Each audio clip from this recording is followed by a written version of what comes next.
ನಮಸ್ಕಾರ ವೀಕ್ಷಕರೇ, ನಾನು ನಿಮ್ಮ PH ನಾಯ್ಕೋಡಿ. ಎನ್ಎಂಎಂಎಸ್ ಪರೀಕ್ಷೆಯಲ್ಲಿ ಅಕ್ರಮ, ಪಕ್ಷಪಾತ ಆರೋಪ. ತಕ್ಷಣ ತನಿಖೆಗೆ ಒತ್ತಾಯ. ಜೇವರ್ಗಿ. ಎನ್ಎಂಎಂಎಸ್ ಪರೀಕ್ಷೆ ನಡೆಸುವ ವೇಳೆ ಕೆಲ ಕೊಠಡಿ ವ್ಯವಸ್ಥಾಪಕರು ತಮ್ಮ ಪರಿಚಯದ ಮತ್ತು ಆಯ್ದ ವಿದ್ಯಾರ್ಥಿಗಳಿಗೆ ಮಾತ್ರ ಸಹಕಾರ ನೀಡುತ್ತಿದ್ದಾರೆ ಎಂಬ ಗಂಭೀರ ಆರೋಪ ಕೇಳಿಬಂದಿದ್ದು, ಸರ್ಕಾರಿ ಶಾಲಾ ವಿದ್ಯಾರ್ಥಿಗಳು ಹಾಗೂ ಪಾಲಕರಲ್ಲಿ ತೀವ್ರ ಆಕ್ರೋಶ ವ್ಯಕ್ತವಾಗಿದೆ. ಪರೀಕ್ಷಾ ಕೊಠಡಿಗಳಲ್ಲಿ ಸಮಾನ ಅವಕಾಶ ನೀಡಬೇಕಾದ ಜವಾಬ್ದಾರಿ ಹೊಂದಿರುವ ಸಿಬ್ಬಂದಿಯೇ ಪಕ್ಷಪಾತ ತೋರಿಸುತ್ತಿದ್ದಾರೆ ಎಂಬ ಆಕ್ಷೇಪ ಕೇಳಿಬರುತ್ತಿದ್ದು, ಇದು ಬಡ ಮತ್ತು ಗ್ರಾಮೀಣ ವಿದ್ಯಾರ್ಥಿಗಳ ಭವಿಷ್ಯಕ್ಕೆ ಧಕ್ಕೆಯಾಗಿದೆ ಎಂದು ಪಾಲಕರು ಆಕ್ರೋಶ ವ್ಯಕ್ತಪಡಿಸಿದ್ದಾರೆ.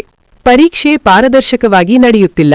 ಕೆಲ ಮಕ್ಕಳಿಗೆ ಮಾತ್ರ ವಿಶೇಷ ಮಾರ್ಗದರ್ಶನ, ಸಹಾಯ, ರೂಮ್ ಸೌಲಭ್ಯ ನೀಡಲಾಗುತ್ತಿದೆ. ಉಳಿದ ವಿದ್ಯಾರ್ಥಿಗಳನ್ನು ಕಡೆಗಣಿಸಲಾಗುತ್ತಿದೆ ಎಂದು ಆರೋಪಿಸಲಾಗಿದೆ. ಈ ರೀತಿಯ ನಡೆ ಶಿಕ್ಷಣ ವ್ಯವಸ್ಥೆಯ ಮೇಲಿನ ನಂಬಿಕೆಗೆ ದೊಡ್ಡ ಹೊಡೆತವಾಗಿದೆ.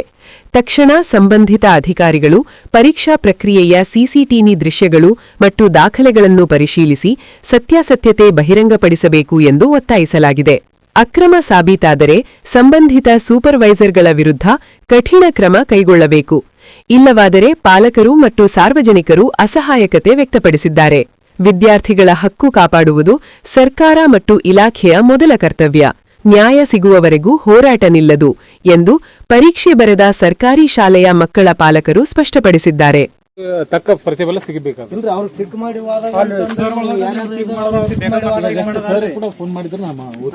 ಹೋರ್ ಸರ್ ಏನು ಅವಕಾಶ ಮಾಡಿಕೊಡಲ್ರಿ. ನಾನು ಯಾವ್ದು ನೀವು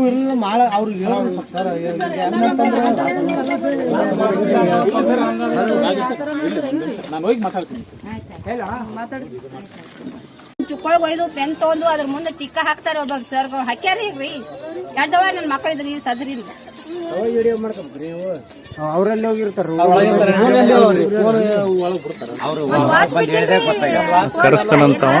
ಸರ್ಗಳ ಹುಡುಗರುಗೆಲ್ಲ ಹಿಂಗ್ ಬಟ್ ಇಟ್ಟು ಹೋಗ್ರಿ.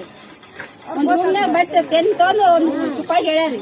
ಆಚೆ ನಮ್ ಸ್ವಲ್ಪ ಚುಟ್ಟು ಬಿಟ್ಟು ಬಾಯಿ ಬಿಟ್ಟಿಲ್ರಿ ಅವ್ರು.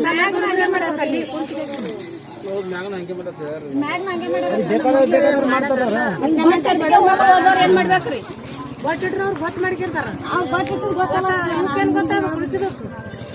ಓದೋರ್ ಆ ಕಡೆ ಹೋಗಾದ್ರಿ.